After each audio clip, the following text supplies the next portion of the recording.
Hello there. I'm Sally Parks. I'm very fortunate to be able to do a series of oral histories that we've done over the years, but a special one today because of my newfound friend, Barbara Sorey Love. Barbara, welcome. I want to tell people about you first. And so you are a native of Pinellas County. You are a publisher, a journalist, a writer, a storyteller, and all around amazing woman, but also I would remind people that you're a daughter, a sister, a wife, a mother, grandmother, and a friend. Absolutely. Barbara, welcome. It's going to be fun to talk today. Thank you. I'm pleased and privileged to be here today. Barbara, you told me that you don't have many family photos, much to your disappointment, but now you've suddenly found at least a few photos, and we are going to include them in this video. And so tell me a little bit about your family. Well, my mother and father, Johnny Sorey and Johnny Lee Sorey, both of their names were Johnny. And your father's name was Johnny John or something like that? Yes, Johnny. I guess they ran out of other names and thought Johnny would be the perfect thing. But anyway, my father was born in Bascom, Florida, North Florida. My mother was born in Malone, Florida. And they met at the peanut mill. My mother and father used to work in the peanut mill up in North Florida. My father is I guess, learned mechanic. He was born in 1916. She was born in 1917. And they moved to Clearwater. They got married and moved to Clearwater in 1947. And they lived in what's called the Clearwater Heights area. And the first home or first place where they lived was with the Neals on Pierce Street in a rooming house, which was a two-story frame, and the majority of the homes then, I guess, were all frames, and they lived upstairs. And the Neals were educated family. The sisters, I think there were maybe 9 or 10 sisters and maybe one brother, and they all lived downstairs and the roomers lived upstairs. So my father was a mechanic, but they did not give him the title of mechanic. They called him an attendant. And my mother was a maid, a domestic. And that's what they were, that was their occupation, that's where they lived. And they were not educated, but they communicated and associated with people who were educated and who they could learn from. Let me back up a little bit. Tell me about your ancestors before your dad and mother. Your family was connected with slaves. You still have the Sorey name, which I'd like you to talk about. How did you get that last name? Well, I'm glad you asked. Growing up, my father, the Sorey, we would take vacations every summer to my father's mother's home up in, well, she lived in a community called Snow Hill, which was outside of Malone, Florida. And her name... Outside of what city? Malone. Malone, okay. M-A-L-O-N-E, Florida. What county is that? That's in Jackson County. Oh, okay. Jackson County. Right. And we'd go there during the summer. However, I never met my father's father, Dover Sorey, who is my great-great-grandfather. But it was always my grandmother, and her husband at the time was Levi Newton. So I grew up knowing her as Beulah Langston Newton. And never knew my father's father. We never met. And so I heard all these stories as I was growing up about my dad's father. Okay, my dad's father's name was Cleveland, and his father's name was Dover. So throughout the years, after my dad passed away, we would continue to go up to North Florida. And so I went on I think I would call it a come to Jesus moment. I had a come to Jesus moment. And I went back up to North Florida, and my father's last surviving brother, James Willis Bowles, I met with him, and I wanted to confirm the stories that I had heard as a child growing up, to confirm that my dad's father's name was Cleveland Sorey, and he confirmed. So I started doing a Ancestry.com research, and that was when you could go on Ancestry and pull up all the files for free. And so I put in the key information, my dad's name, where he was born, and that type of thing. And all this information popped up. I got the I think I went as far back as maybe 1910, because at one time, African Americans were not part of the census. I discovered the 1850 slave roll of Jackson County, which the Soreys, Tom and Mary Sorey, and they were the slave owners. The slave owners, yes. Okay. And the names on the slave roll, they were not names. They were either identified as male, boy, girl, and the age. And on that, no names with them. No, no names. So, yeah, no names. So I think at the time the Mormons, you could follow up with the Mormons and get the information on, the history. Great ancestry there, yeah. Mm-hmm. And it was confirmed that I think at the time, the 1-year-old male boy was confirmed that was my great-great-grandfather. And he was born, I think, in 1804. So that's how I, put the information together on my father's family. So threading all of that through is a challenge because, as you said, the names were really not there. It was just said boy or girl and So when age. I did confirm that Cleveland was part of the Sorey family, Mm-hmm. I have an aunt who, as a matter of fact, she'll be 99 years old this year. Still living. It's my father's second brother, his wife, who's the surviving sister-in-law.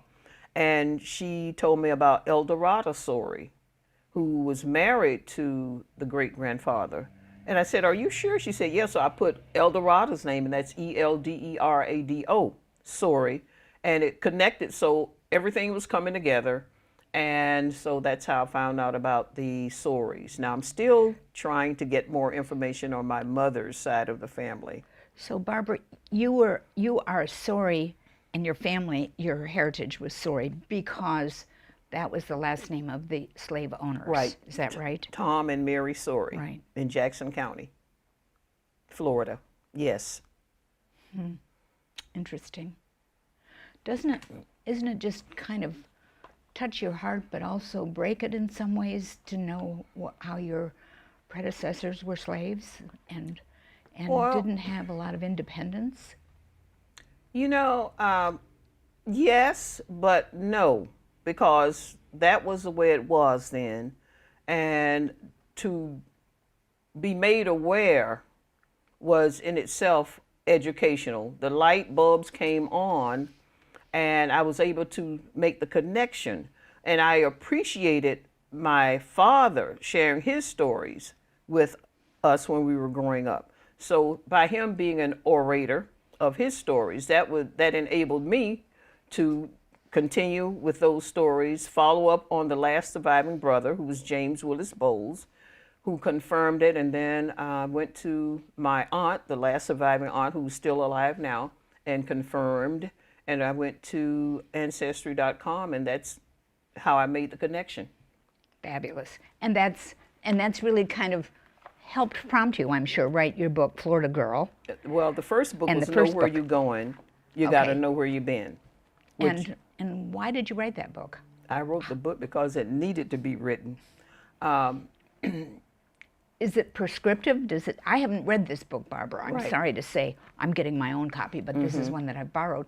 So what does it tell me? It tells you about growing up in Clearwater during the 50s and 60s. That's how I start Okay. the story. Good. But in the front of the book, I have written the genealogical line, starting with my great-great-grandfather, and it goes down to, I think, my granddaughter at the time when I wrote the book. Yes. Okay, so that's know where you going. That's right. You got to And know where you you've been. As a matter of fact, that was a saying that a lot of the ancestors used to use back in the day. And I shared the title with my teacher, Miss my fourth grade teacher, Mrs. Hodges, she said, you know, it's not grammatically correct. I said, it's not supposed to be grammatically correct because a lot That's the way we talk. That's the way, that's right, that's the way we talk. Know where you're going, you got to know where you've been. Absolutely. I love it, and I agree with it. And so we'll talk about Florida Girl in a few minutes, but that's a whole other story, more recent one. Well, Florida Girl, because I was not finished telling my story, or our stories, I knew at the time that when I was growing up, there were African Americans who were very influential in our community, my community, the policemen, our educators. So I went down to Clearwater Library looking for information on Loman Mike, who was a policeman at the time, and Mr. Red Moore, who was a policeman at the same time, but there was nothing there. And now that is what really made me feel bad. Of course, there was books on the McMullins and the Browns and those families. And it dawned on me. And they were all white families. Oh, all white families. It dawned on me that we have to write our own stories. No one can write our stories like we can. However, I'm finding that many people, African Americans, who have stories to share and who have been writers before I even started writing, have written their stories, but for whatever reason, they're not going the next step to have them published. And I'm not sure why that is. Well, we'll talk more about your book in just a minute. Okay. So, again, tell me why your parents came to Clearwater to live after they lived in Well, they came to Florida? Clearwater to live for a better opportunity. My mother and father were farmers. And my sister tells me that my father followed Bert Mears to Clearwater, who was the white service station owner in North Florida. Oh, okay. And his location was in downtown Clearwater on the corner of South Fort Harrison and Park Street. And there he worked with Mr. Burt. We used to call him Mr. Burt. And his wife's name was Hazel. And he was there for 30-something years. So my father was a farmer. He was brought up as a farmer, but the Lord blessed him to be able to become a mechanic. Just about everybody in our neighborhood on Gould Street on the Heights, they brought their car for him to work on the car, you know, so that's... He was the guy in the community that could do that mechanical He was the thing. guy, and they came to Clearwater for better opportunity. Right. And so tell me about the kind of geographic area of the Heights. Because I lived here in 1964, and I didn't know about the Heights area, so I'm glad you're telling us about it. The Clearwater Heights is a community that is like kind of bordered inside of Missouri Avenue, Cleveland Street, and Court Street, and then it was North Greenwood, but now it's Martin Luther King. Right. And it's comprised of those 4 streets, 10 streets total. So they were immediately south of Cleveland, is that right? Immediately south of Cleveland. Okay. That's right. And gosh. north of Court Street. When they identified the property on the corner of Missouri, and I think this is correct, Missouri and Cleveland Street, they also found that there was a cemetery there that was African American cemetery. Is that right, or am I? That is correct. Oh, wow. You know, there were a group of us who grew up on the Heights. We got together back in 2016, and the reason we got together was to have like a cookout and invite all the families and people that we knew that had grown up on the Heights.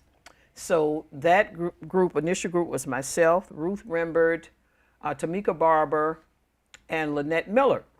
And we had our meetings monthly, and we'd have sort of planning meetings. A planning meeting. That's what they were. You know, we were collecting all the names and addresses of people that we knew, and in the meetings we would talk about the school, which was Williams Elementary, where all of us went, and then someone, I think it was Ruth's sister Wanda, came to one of our meetings, and we started talking about the cemetery. And she said, you know, I've traced all of my family members who were moved from the cemetery, with the exception of my great-grandfather, Thomas Jefferson Rembert. So at that time, there was a big story. There were big stories in the Tampa Bay News about Zion Cemetery over in Tampa. And in the meantime, we had contacted, because we were doing podcasts over at Clearwater Library, we had contacted Miss Essie Rayner Jones, who was our neighbor on Gould Street. Her family, Mr. Thomas Rayner, they owned property across the street from us. And their back property faced that part of the cemetery. And we asked her, we invited her to come into the podcast, and she also spoke about seeing bones being unearthed in her backyard, basically. So we got the reporter from Tampa Bay Times, Guzzo. Then we invited the archaeology company, Cardno. We got the Clearwater Historical Society, and we did a scan. But before that, we met with the Crum family, which is their, the NAACP Clearwater Historical Society, our committee. We met with the Crum. And I think Bill Horn, that was the city manager at the time. I think he was involved in that too. Well, not at first. Not at okay. first. The initial meeting, it was Zebby Atkinson, president of the NAACP, Allison Dolan, Clearwater Historical Society, myself, Muhammad Abdur Rahim. We met with Mr. Crum, Heather, and the son, and their office person. I can't think of her name right now. But Mr. Crum was very friendly. He was very cordial, and he understood our concern, and he agreed that the property should be scanned. Okay, so when we did the first scan, it was based on where Miss Rayner Jones said that she saw bones, but it never turned up anything. So we went back and got an approval, we meaning the group, Crum Corporation, the city of Clearwater, agreed to have a second scan done. And this was based on, I guess, where the water lines were, and the person from Cardno found the sewer lines and that type of thing, which led, I suppose, to where the cemetery was. So they came in and did a second scan in that area, and it was determined that there were still burials there. So the second scan, which was done near the Cleveland Street, Missouri Avenue, right there as you turn in off right of at the corner. Yeah, and you go in front and you park. They did a dig for 8 locations for 1 week, and on that second to the last day, that Thursday, they unearthed a casket that had a skeleton in it, and was it identifiable? I mean, did they know? Was there any markings on the casket or the stone or anything? I would always go in the evenings, and he was encased. I said he because he was encased in a glass casket, and when I went there in the afternoon or the evening, I looked down in the hole or the burial spot, and the skeleton it was like the skeleton was looking up at me. He was buried with his gold teeth, and it was like he's saying, "You found me. Thank God you found me." So that confirmed that there were still burials there at the Crum site. So that ended that myth, which is now a fact. Right. So is it a work in progress? I mean, it is a work in progress. Right, okay. Yes, it is a work in progress. Thank you for telling that story, because I think a lot of us, I certainly didn't know all of that, even though I read about it closely in the newspapers.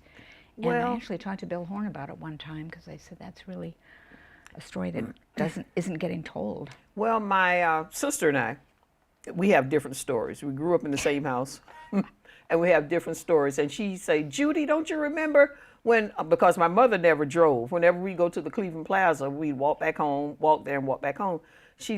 Or we walked across the schoolyard. And my sister said, well, don't you remember whenever we would come back that way, Mama would put us on one by one, the two of us, she'd put us around her shoulders and walk us across the cemetery. The cemetery.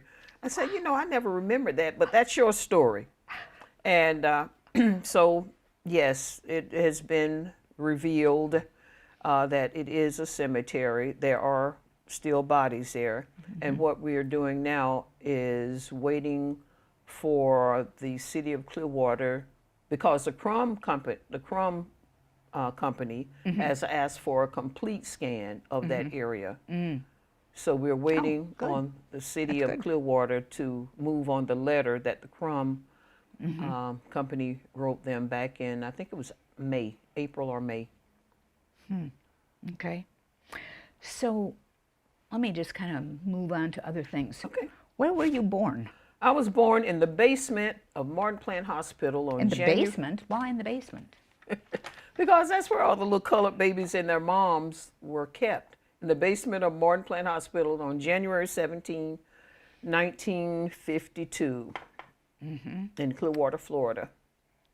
And you have 2 siblings. Well, let me stop and say, you asked your sister about something, and she called you Judy. Judy is my middle name. I know. So you kind of got pinned with the name Judy? Well, because we were a family of J's. Johnny, Judy, Jeanette, and Jennifer. Really? Yes. Okay. So tell me about your sisters. Well, I have 2 sisters. One is Janet Marie and Jennifer, my younger sister. And they both live in this area? Janet is in Tampa and Jennifer is in Claremont. Oh, yeah. Yeah, so Claremont. Not far away from you. Right. Okay, staying in the area. So did your family own the house, or did they rent it, or did they build it, or what? Tell me about the house that you lived in. When they first moved to Clearwater. And kind of what it looked like and so on, too. Right. When they first moved to Clearwater, they lived in the Neal household. And as a matter of fact, my godsisters, Ann Hurd, who's a descendant of the Neals, and she said, now remember, our family was the first African-American family in Clearwater to have plumbing. So that's where my mom and dad lived. And then after my mom got pregnant and there wasn't room enough for the 3 of us, they moved to a place off of Madison Avenue, and the gentleman's name was Mr. Will. And he lived right across the street from Williams Elementary. And they left there and they moved to a place on Gould Street. And I was looking in the directory from 1957, Clearwater directory, and our address was 116 and a half Gould Street. We lived in the back of the Bryants. They owned the property. We lived in a duplex, and they were all wooden structures. And the duplex faced with the campus of Williams Elementary, which is a school where all of us attended. And my mom and dad, they always had 2 jobs. My mom was a domestic maid during the day. My dad worked the service station. And the evening, they would clean offices. One of the offices that they cleaned, or buildings that they cleaned, was at Peace Memorial.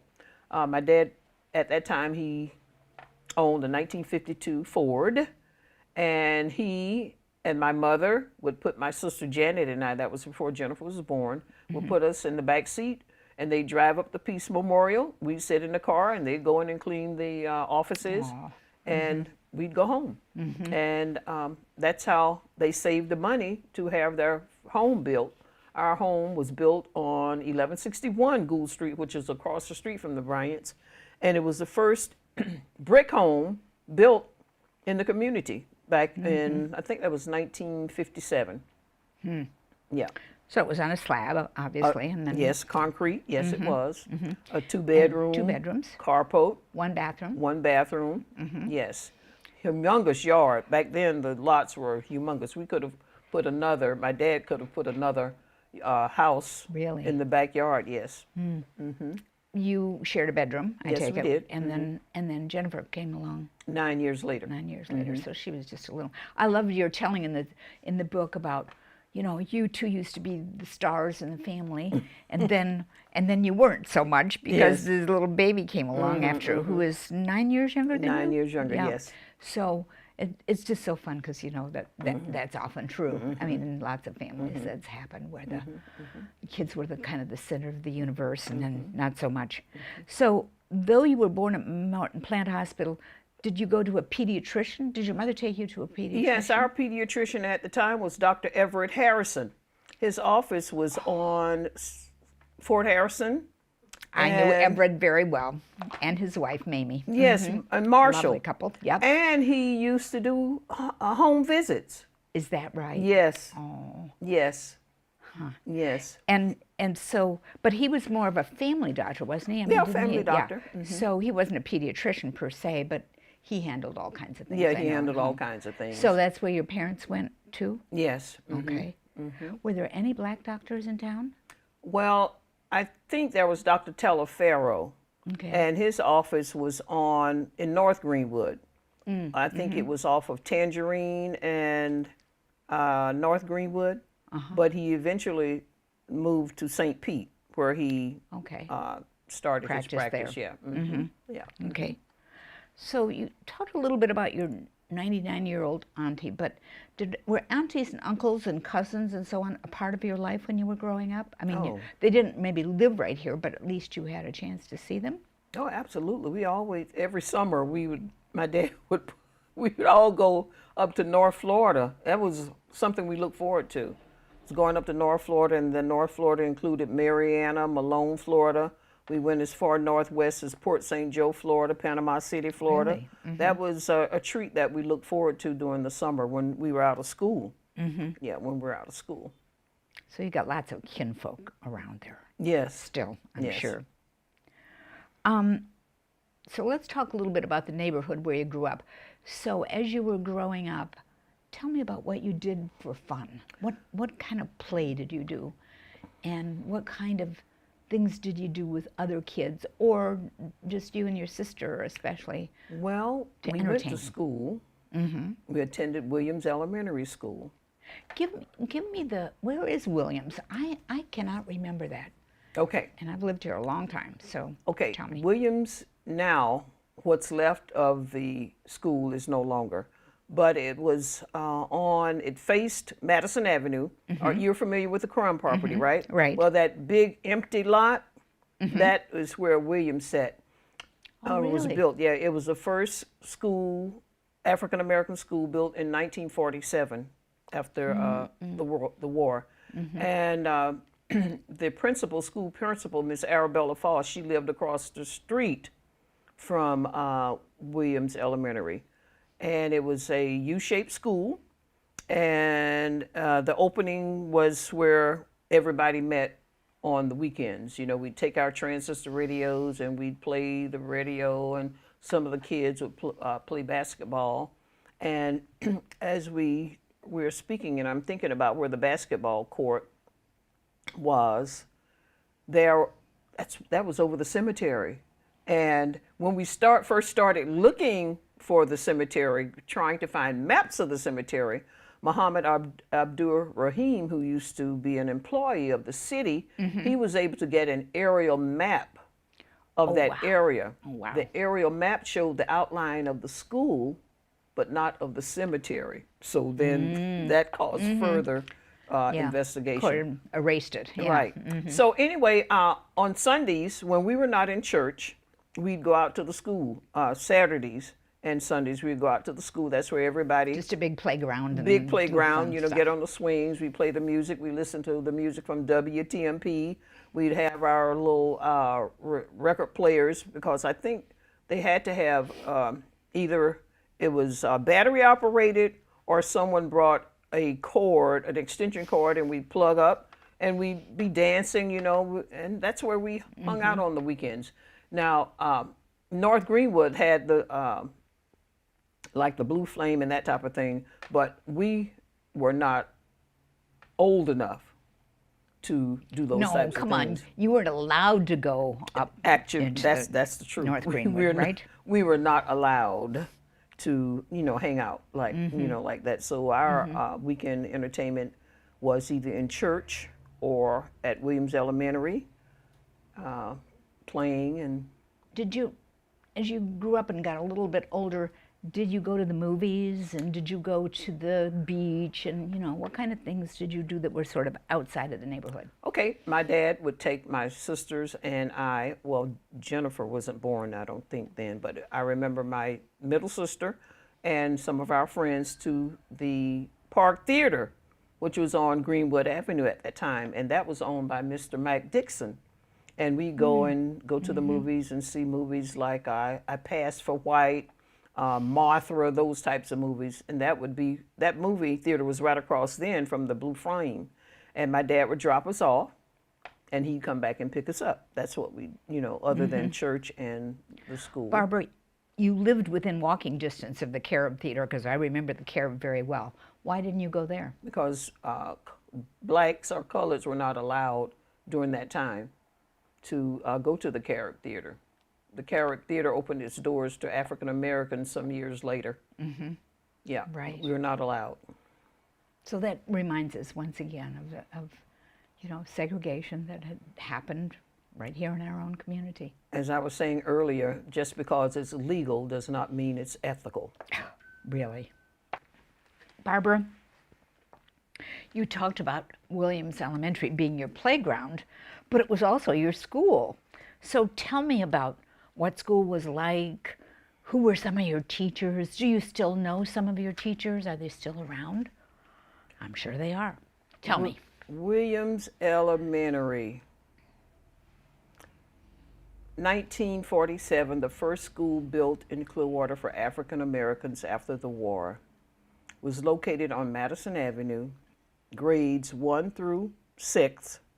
My first grade teacher was Miss Bessie M. Gibson. My second grade teacher was Miss Bacola Grant. My third grade teacher again was Miss Bessie M. Gibson. My fourth grade teacher was Miss Mamie Hodges, who is still alive today. My fifth grade teacher was Mr. Amos Lewis. My sixth grade teacher was Miss Evelyn Rooks. And the principal was? And the principal was Miss Arabella Faust, who lived across the street from Williams Elementary. And these were all black teachers, these were all of course. African American teachers, yes. And in my book, Know Where You're Going, You Gotta Know Where You've Been, I tell cute stories about Miss Gibson, who used to do fundraisers. She was part of the Bridge Club and any other club that they belonged to, adults belonged to during that time. And for fundraisers, what she'd do, she'd bring pig feet, barbecued pig feet, and candy apples, and she'd sell them for 10 cents each to raise money for her fundraisers. But it was a loving school. The majority of the teachers that I just mentioned, I think all of them lived on the Heights. Mrs. Gibson had a 2-story frame home that faced Cleveland Street. She lived right there on the corner of Cleveland Street and Washington Avenue. And Washington Avenue was I guess you'd call it the business district of Clearwater Heights, where a lot of the businesses that I'm familiar with were. And then there was Miss Bacola Grant. I'm not sure where she lived, but she was a nice lady as well. Now, Ms. Gibson, who was also my third grade teacher, let me share the story with you.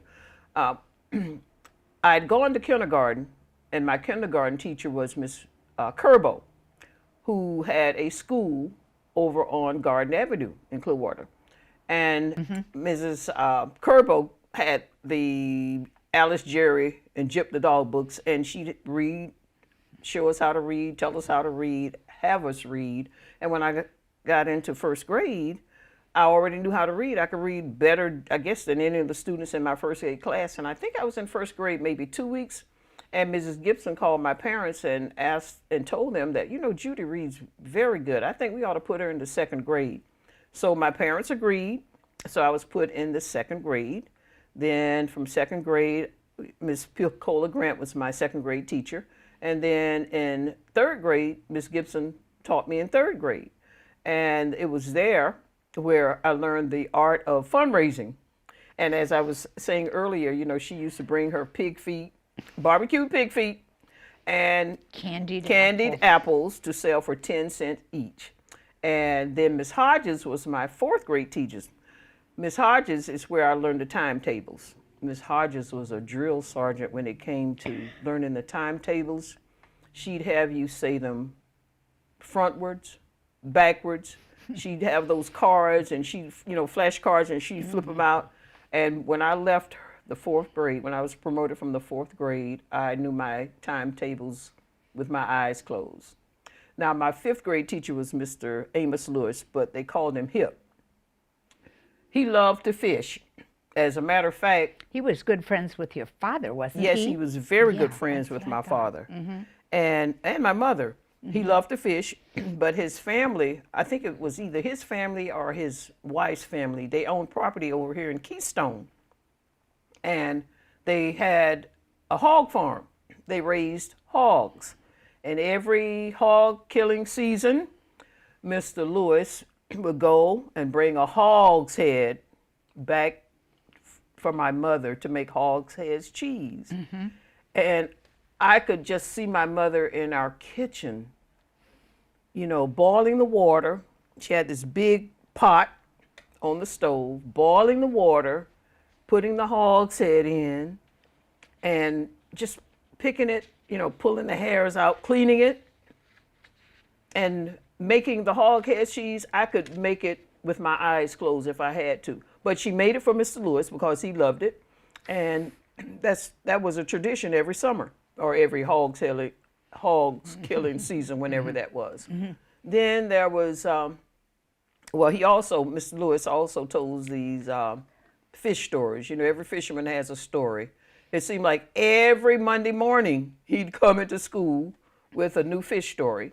And yes, he and my dad were very good friends. He would come over to our home, and he and my dad would sit at the table, and they'd talk about different things. And of course, then children were not allowed to interrupt adults' conversations. And you just sit there and listen, or they, you know, send you to another part of the room. Then there was my sixth grade teacher, who was Miss Evelyn Rooks. God bless her. One day, and the only time I skipped school, I stayed over to a friend of ours' home. She was a teenager, and she was visiting with her grandmother, Miss Bueller Washington was her name, was the grandmother's name. So one day I thought I was going to skip school. No, I skipped school and stayed over to Julia May. Julia May was a teenager's name. And all we did was sit there and watch TV all day. So around 4:30, by the time I thought my mother would be home from from work, I went home, and Miss... Acting like you had been to school all day, right? Yes. You weren't going to get away with that. No, I did not get away with it, because Mrs. Rooks, you know, the school was there. She could leave the school and come down Madison Avenue and go up Pierce Street. Their home was on Pierce Street. And she saw my mother, who was coming home, walking home from, I guess, getting off of the bus. Miss Sorey, was Judy not feeling well today? She didn't come to school. She said, "Oh, Judy didn't come to school?" She said, "No." So my mother came home. I'm sitting at our home, and she said, "Judy, you didn't go to school today?" "No, ma'am. I didn't feel good." So she gave me a dose of castor oil. "Here, I want to make you feel better," something like that. She gave me the dose of castor oil, and that was the first and last time I ever skipped school in sixth grade. And these are the lessons that I think about as I grew up. And we were a village. When you say have the term "the village raises a child," we were a true village. We could not get away with anything, especially if your parents were close with the educators or even your neighbors. We couldn't get away with anything. And they knew your parents would be responsive. Oh, absolutely. And take responsibility for correcting whatever you had done Oh, wrong. absolutely. And so when you're talking about castor oil, it reminds me, wasn't castor oil and Vicks Vapor Rub the two things that were a part of your life as a child? Well, yes, I was asthmatic when I was growing up, and whenever I had that type of symptom, They would put the castor oil, heat it up, warm it up, add Coca-Cola to it like it's going to. Oh, really? Yes. I And my father, he heard would that put one. it on our tongue. He said, "Now, if you throw it up, I'm going to give you some more." So, yeah, that was part of. You got it down, Yes, right? and the Vicks Vapor Rub will go in your chest. Yeah, To help you indeed. breathe better. Right, Yes. right. Barbara, tell me about where you did your shopping, because I didn't know Washington was what you considered a commerce street. Wow. And where did people buy things in your community? Well, that is a good question because Washington Avenue, that's where the juke joint was. What's a juke joint? Bar. Mr. Quentin Rembert owned the bar, and then next door to him was a barbershop, and the earliest barber that I remember was Mr. Bowlegs. From what I understand, he lived in Safety Harbor, but he came up to Clearwater. That's where he had his shop next to Mr. Quentin Rembert, who owned the establishment. And there was Mr. Isaac, that owned a cab. That was across the street. There was Mr. Swanson's, who had a little, like a general store. And then I understand that someone else was telling me there was another place called Strix, a hamburger joint. Now, I'm almost 70, and I have researched or asked for the help of a person who's almost 80 to help me recall those areas of Washington. But as far as I can remember, Washington was our main commerce. But then, like on Saturdays, the vegetable man would come through our community. And this was an African American, and he'd have all these vegetables on the back of his truck. And he would come through saying, "Vegetable man, vegetable man." And I can recall him just like it was yesterday. He'd stop in front of our home because he knew my mother would be buying vegetables, and he had greens and tomatoes and corn, cantaloupe, eggplant, just about every fresh vegetable that you could want on the back of his truck. Then we also had a person that would come through the community that sold fish. And they'd put, go fishing either on the causeway or wherever they fished. And they would put the fish in ice in the back of their trunk, the trunk of their car or truck, and they'd come through the community selling fish. We also had a rag man, and he'd come through the community. Rag man, rag man. And these are the types of characters or people that sold their goods in our community. And then didn't you have door-to-door salesmen too that came? I love the story about what your mother liked to buy, what he had. And this was a white guy. He would come through our community, and he had like the chenille bedspreads in his trunk. And my mother loved to buy the chenille bedspreads, and he would come knock on the door, and I guess she had an account with him. And in the room where my sister and I, we had twin beds, and she'd always buy matching chenille bedspreads for our bed. Yep. Sweet. So where did the family buy groceries? I mean, it was, your products like paper products and meats and so on. There was a Publix. I'm not sure when the Publix was built, but as far back as I can remember, in that shopping center, there was a Publix right there on the corner. And behind the Publix, there was a bakery also. But that's where we'd go. And years later, on the other end of that shopping center was an A&P. And A&P used to be downtown Clearwater, where I guess that was the Greyhound bus station or Trailway bus station. And that's where we would get, stuff like that. And then one time we got our milk delivered from the Foremost Milk Dairy. And that's how we ate. that's And how we did too. I mean, that was how we got along as well. So let me kind of change the subject. You mentioned church several times already, and I know church was very important in your childhood and your life. Tell me about what churches were in the Heights or, around there. Is that where you went? How were you involved in the church? How were you personally as well as your family? Talk about churches. There was Bethany CME Church, which is Christian Methodist Episcopal Church, and it was located on the corner of Pierce and Madison Avenue, where the part of the Crum property is now. There was Friendship Missionary Baptist Church, which was on the corner of Gould Street and Madison Avenue, and Gould Street is where we were living.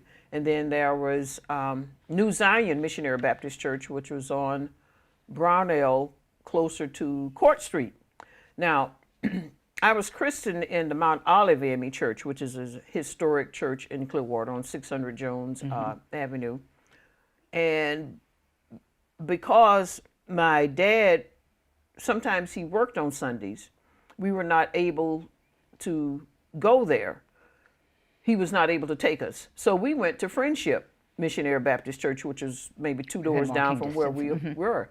And we went there for a while until Miss Sally Boykins, who lived next door to Friendship Missionary Baptist Church, who was also a member of Mount Olive AME Church, she asked my dad if we could start going to the church where we were baptized or christened. And he said yes, so we started going with her to Mount Olive. And you had to drive there, of course, right? I'm not sure. Mrs. Boykins, maybe she had someone drive us, but I remember when I think at one time my dad stopped working on Sundays and he would take us, and we started going, my sister Janet and I, we started going to Mount Olive AME Church. And then as we became older, teenagers, we would walk over there. Myself, my sister, and several of other children or kids that I grew up with. In the neighborhood. And Mount Olive is a historic. It's an amazing church. Yeah, historic church now. I've been to services there. It's very, very powerful. And so I have to ask, did you sing? I mean, everybody sang in the choir, didn't you? Oh, yes, we sang in the choir. Mrs. Henry was one of our pianists. Mr. Rembert was one of our pianists. Both Mr. Rembert and Mrs. Henry played piano and organ. And I had an interview with Mr. Rembert in June, and he said he started learning to play piano when he was 4 years old. And he had been playing ever since. And he just passed. He just passed maybe 3 or 4 weeks ago, and they had his service on last Saturday. What was his first name? James Carroll Rembert, and he was called JC. And he was kind of almost a legend in the community. Yes, he was 100 years old. 100 years old, and he had been a teacher. He'd been a teacher. He was in the Army. A teacher, a mentor to many. He was the principal of Ridgecrest Elementary. He started out at Williams Elementary, 4th grade. And then after Ridgecrest was built, they needed a principal. So he went to Ridgecrest, and he was there for 35 years. Wow. 35 years. Ridgecrest in Largo, of course. Yeah, Ridgecrest Elementary in Largo. Right. Barbara, there's a story that you wanted to tell me, so share it with me because I want to hear it. I love all these stories. Well, thank you. One of the stories that I wanted to share with you is about my first time seeing an African American working in one of the stores, department stores in Clearwater. And during school, well, before back to school, or during back to school, we go back to school shopping with our mother. And one of the places that we shopped was Penny's, J.C. Penney's downtown Clearwater. And Ms. Pearl Mack at the time was an elevator operator for J.C. Penney's, and she's the daughter of the late Loman Mike, who was one of Clearwater's first African American patrolmen. And I just thought that was it made me feel good to see her on the elevator And you know, you get on the elevator, and I think back then the elevators, you know, they had the latch, you pull it back, and the door would open, and you'd walk out. But I always remember that, and every time I see her, tell her, I said, I always remember the first time seeing you being on the elevator as an elevator operator in J.C. Penney's. Thank you, Barbara. You've been fabulous, and You're I've welcome, learned so Sally. many things Thank that you. I didn't know. Thank you. And so you've enriched me, and I know it will be for the viewers too. Thank you. Thank you, Barbara. I appreciate the opportunity.